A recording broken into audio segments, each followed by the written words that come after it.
再次想你，這一顆心遲下，終將被溫暖融入懷裡。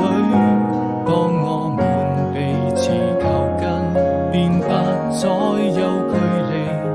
回到了熙攘的人潮中，那個人早已遠去，總會想起，也是我此生最難忘的記憶，沉浸在這紛擾的世界裡。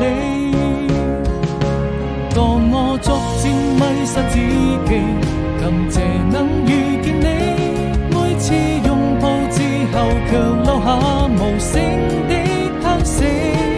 我千萬遍告訴自己，